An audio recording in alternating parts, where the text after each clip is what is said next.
Ma! Ma, hindi pa po ba tayo pwedeng kumain? Sandali na lang. Sabi ng ate mo malapit na raw siya.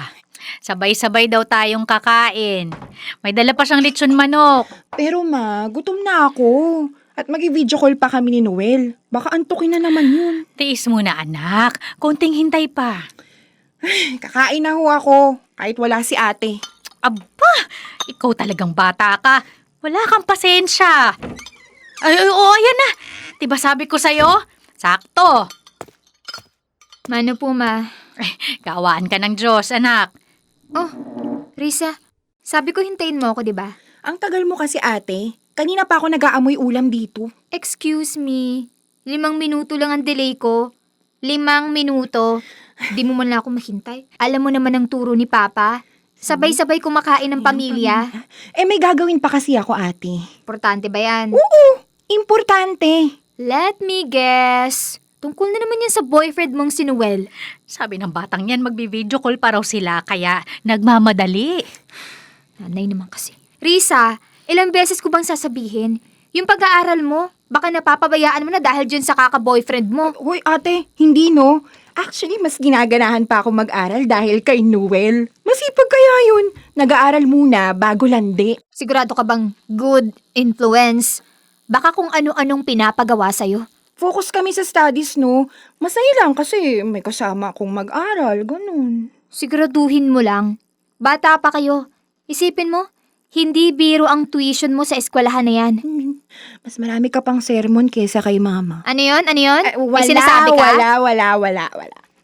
Ma, by the way, nasabihan niyo na po ba sila Tita Amelia para sa linggo? Hindi pa. Bakit? Kakain tayo sa labas. Family day lang. Simple lang. Ganun ba? O sige. Mamaya tatawagan ko ang tita Amelia mo. Ma, susunod na lang ako sa linggo. At bakit? Saan ka pa pupunta? May research kami ng classmate ko. Kailangan namin mag-meet. Sure ka bang research o Noel search? Ate naman. Risa, siguraduhin mong makakarating ka. Hahanapin ka nila Tita Amelia. Ayoko mapahiya. Oo na. O sige na ate, pupunta na lang ako. Dear love, ako si Thea, isang trentahing main character na walang jowa. 30 na. Panganay, nagtatrabaho ako bilang isang call center agent. Pero bago pa ako natutong humawak ng headset, matagal na akong may hawak na responsibilidad na hindi ko mabitawan. Nung iniwan kami ng tatay ko, para bang may baton na bigla na lang ipinasa sa kamay ko. Wala nang tanong, wala nang paliwanag. Ako ang tumayong ama. Siguro, ito talagang tadhana ko. Ang umalalay kay Mama at kay Risa. Si Mama, buong buhay niya, housewife. Yun ang gusto ni Papa. Hands-on siya sa pagpapalaki sa amin. Kaya ngayon, parang huli na para mag-apply pa siya sa trabaho. Masyado na siyang sanay na nasa bahay. Kaya akong umako sa lahat. Lahat ng bayarin at lahat ng kailangan. Sa bahay, madalas opinyon ko nang nasusunod. Hindi dahil gusto ko, kundi dahil kailangan. Pero kahit ganun, iba pa rin ang bigat ng boses ng isang nanay. Kahit ako ang breadwinner, siya pa rin yung ilaw na hindi ko magawang tularan.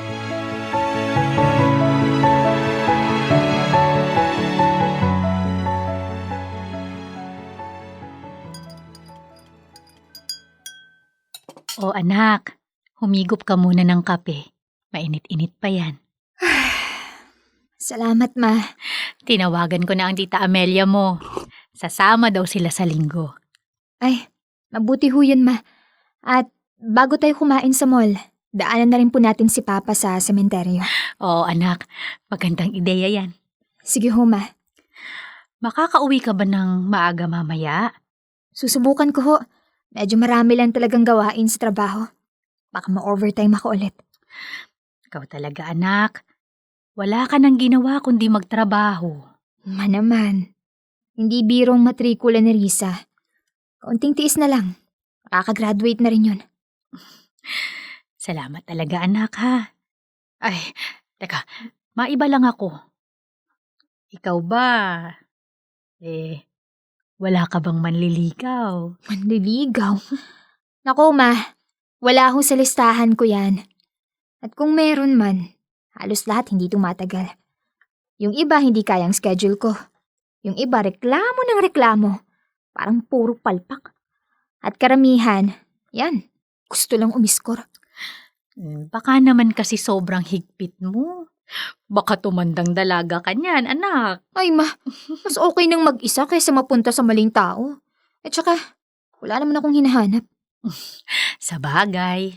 Ma, speaking of, yung pagbo-boyfriend ni Risa, bakit niyo ho pala pinayagan? Bakit naman hindi? Wala namang masama. Kontrolado ko pa rin ang alis at uwi ng kapatid mo. At masunurin naman yung bata. Pati si Noel, magalang naman. Eh dapat lang. Pero ma, tingin ko pa rin kay Risa. Batang pasilit. At si Noel, nakita niyo ba yun? Para bang 3 ubo na lang goodbye Philippines na. Tapos humihingi pa ng baon sa magulang. May lakas sa loob manligaw? Ikaw talaga. Hayaan mo na. Nagmamahalan naman. At kung hindi sila magkatuluyan, ganun talaga ang buhay. Di lang ako kumpante, ma. Ayoko na may boyfriend si Risa habang nag-aaral. Baka, madisgrasya, di natin alam. Baka mabigyan kayo ng sakit ng ulo. Baka ako pang sumalo na naman ng lahat. Anak, kaya nga tayo nandito. Para gabayan siya. Alam kong pinoprotektahan mo lang ang kapatid mo. Pero, huwag ka na maging kontrabida sa buhay niya. Basta ma, hindi ko trip yung Noel na yon. Kahit brief yata, wala siyang pambili. Ay, sige na, sige na. Kumain ka na riyan. Malamig na ang kape mo, oh. Baka malate ka pa sa trabaho.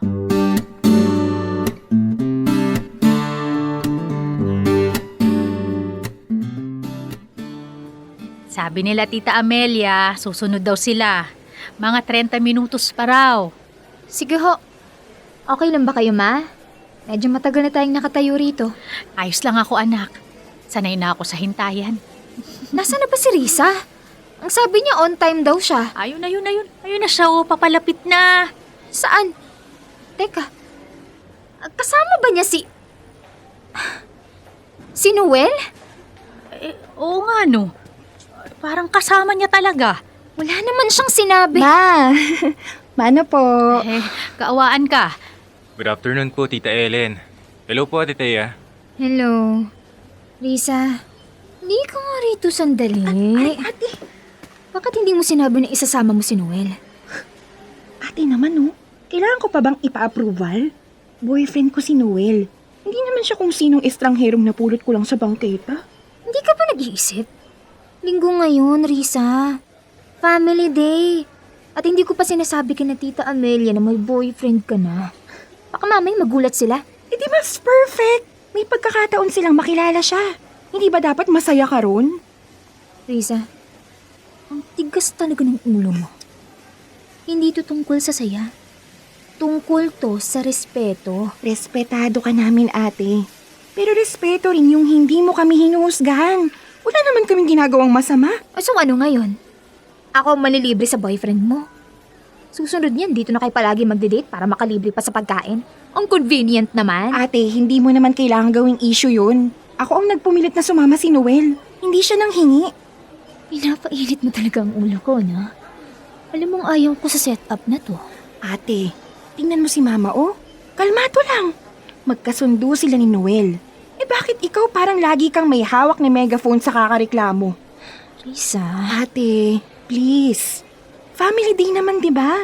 At kung sakaling kami nga ni Noel ang magkatuluyan in the future, edi pamilya na rin natin siya. Kaya ate naman, wag mo kaming tratuhin parang may krimen kaming ginawa. basta Risa, hindi to okay para sa akin. Sabihin niyo ng kontrabida ako sa love life ng iba. Tatanggapin ko. Pero hindi ko talaga gustong relasyon ng kapatid ko at ni Noel. Para sa akin, walang saysayang magjowa habang nag-aaral. Aksaya ng oras, aksaya ng energy, at minsan, aksaya ng kinabukasan. Saka ano ba? Sinong matinong lalaki may lakas ng loob manligaw kung ni pamasahe hindi mapunan? Risa! Bumaba ka na rito. Magpaplano na tayo para sa outing. Anak, Thea, ikaw na naman ang punong abala, ha? Halos lahat naman po busy. Kaya ako na hong nagpresenta. Isa pa, sagot ko rin naman ho lahat. Kaya hayaan nyo na akong magplano. Gusto ko po kayo na lang ang iisipin. Napakabait mo talaga, anak. Risa! Okay ate, ito na. Saan ba gaganapin ang outing, ha? Sa Batangas tayo, ma. Nakapagpa-reserve na ako. Good for 10 packs. Van ni Tita Amelia ang gagamitin natin. Risa, tignan mo yung schedule mo, ha. Baka may school event ka. Wala naman ate. Mabuti. Sa pagkain naman, para hindi na maabala ang lahat, nagpa-reserve na ako sa resto sa loob ng resort. Bayad na rin lahat. Grabe talaga ang ate mo, Risa, no? Sasama na lang talaga tayo. Aasikasuhin nyo na lang yung mga dadalhin nyo. Salamat, anak, ha?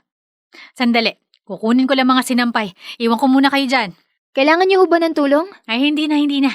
Konti lang yon. Ate, Ano yan? ganito kasi. Nasabihan ko si Noel. Kasama siya sa outing. Ha? Bakit mo siya sinabihan? Kasi akala ko okay lang. Tsaka nasanay na akong kasama siya pag lumalabas tayo, di ba? Sige, papayag ako. Pero kayo ang gagastos para sa sarili ninyo. Ano? Bakit naman ganun? Sinabi ko na, Risa. Family outing to. Ako pa bang gagastos para sa boyfriend mo? Ate, sagutin mo nga ako ng diretsyo. Ayaw mo ba kay Noel? Oo, obvious ba? Ayoko sa kanya. Dahil tingin ko sa kanya pabigat. Risa, nag-aaral pa kayo? Kahit nasa tamang edad kayo, wala pa ring bilib ang isang tulad ko sa lalaking walang pera. Walang pampalakad, pero may lakas ng loob makipagrelasyon. Palibhasa kasi hindi mo naranasan to noon. Anong sabi mo? Kaya hanggang ngayon wala kang boyfriend kasi ganyan ka mag-isip. Hindi mo alam ang tunay na pagmamahal. Akala mo kung sino kang magaling ah. Ikaw ang bata rito, Risa. Ate, ang gusto ko lang makilala niyo si Noel. Pero inuuna mo lagi ang pagiging maldita mo. Alam kong ayaw mo sa kanya, ate, kaya pilit ko siyang isinasama tuwing magkakasama tayo para maintindihan mo. Pero ang tingin mo sa kanya, oportunista. Hindi ba? Sa lahat ng lakad natin, siya ang laging nakikinabang. Hindi mo kilala si Noel, ate. Mabait siya. Alam niya ang limitasyon niya. At siya yung dahilan kung bakit ganado ako pumasok araw-araw. Siya kasi ang tumutulong sa akin sa school. Siya ang nagpapalakas ng loob ko. Kung sakaling siya ang makatuluyan ko, bakit hindi mo kami kayang pagbigyan ng pagkakataon, ate? Wow! Kung makapagsalita ka, parang yan agad ang future mo ah. Paano kung oo?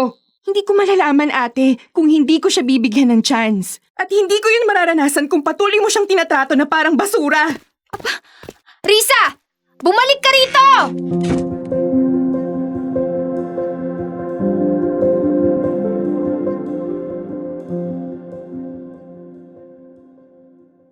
Anak, ano pa tong narinig ko? Nagtalo raw kayo ng kapatid mo? Ako ma, grabe na yung sumagot sa akin. Para pag hindi ko siya pinapaaral, bastos na kung bastos. Ang sabi niya, ayaw mo raw kay Noel. Ayoko talaga ma. Pero anak, mabait namang bata si Noel. Sa inyo, oo. Kayo lang naman ang kinakausap niya. Paano kanya kakausapin? Halos mas matalim pa sa pangil ng pusa ang tingin mo sa kanya. Hindi mo pinapansin kapag nandyan. Sinusungitan mo pa. Siya dapat ang mag-adjust sa akin. Thea, totoo ang sinabi ng kapatid mo. Magandang impluwensya si Noel sa kanya, lalo na sa pag-aaral niya. Duda ako ron ma. Alam kong ikaw ang nagpapaaral sa kapatid mo. At malaking bagay yun. Pero hindi mo hawak ang buhay niya, anak. May sarili siyang desisyon. At dapat mo ring igalang yun. Hindi ko naman siya inaapi ma. Pinoprotektahan ko lang. Ayoko siyang masaktan. Hayaan mo siya. Kung hindi magtagumpay ang relasyon nila, hayaan mong masaktan at matuto. Ganyan talaga ang buhay, anak. Tayo ay gabay lang. Hindi dapat magdikta. Hindi lang yun ma. Parang ako pang gumagastos sa kanila. Hindi naman tama yun. At simula nang dumating si Noel, wala na tayong family time. Lagi siyang kasama ni Risa. Pwede ba kahit ngayon lang, tayo lang ulit? Naiintindihan ko ang sentimiento mo, anak. Hayaan mo. Sige, kakausapin ko si Risa. Ipapaalam ko sa kanya ang nararamdaman mo. Salamat, Ma. Ikaw rin. Kausapin mo rin ang kapatid mo. Dalawa na nga lang kayo. Huwag niyo namang hayaang magkaroon pa kayo ng alitan.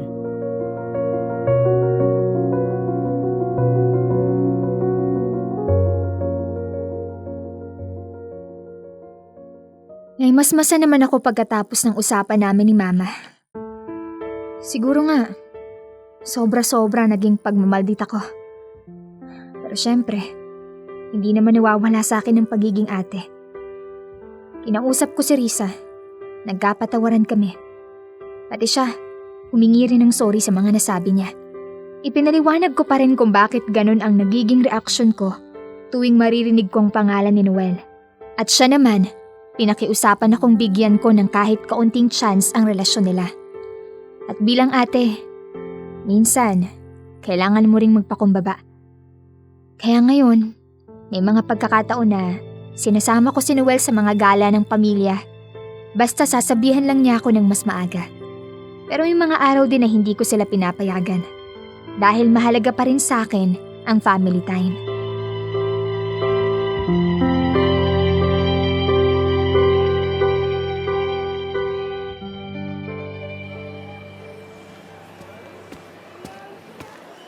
Ate! Oh, ayan na si Risa, oh. Risa, bakit kayo late? Sorry po, Ate Thea. Sorry na ate. Nakasalubong namin si Kuya Jonathan, pinsan ni Noel. Hello po. Ay nako, Risa. Buti dumating na kayo. Nagiinit na naman ang ulo ng atin nyo. Ate naman oh. Ate, mama, si Kuya Jonathan nga po pala. Kuya Jonathan, sila Ate Thea at Mama Ellen. Since andito na rin naman si Kuya Jonathan, baka pwede na po siya sa ating sumama manood. Kaya, Ate? Sige, pwede naman. Ate, ba't bigla kang natutulala dyan? Wala. Natutuyo lang yata yung mata ko. Gwapo kasi. Kakahintay sa inyo. Yun ba talaga yung dahilan? Aba, ano pa nga ba? So, okay lang ba talaga na sumama si Kuya Jonathan? Ako na. Tara na, magsisimula na. Mauna na kayo. Bibili pala ako ng ticket. Sige. Oh, ate, parang namumula ka. Noel, tingnan mo si ate oh. Ay, oo nga. Namumula nga. Namumula? Sus! Baka sa ilaw lang. Mama oh, tingnan mo si ate, namumula. Uy, tigilan niyo nga ako. Aminin mo na. Pogi ni Kuya Jonathan no. Approve ba? Uy, bibig mo ah. Tigilan mo ako. Hindi ko siya type. Okay, sige, sabi mo eh.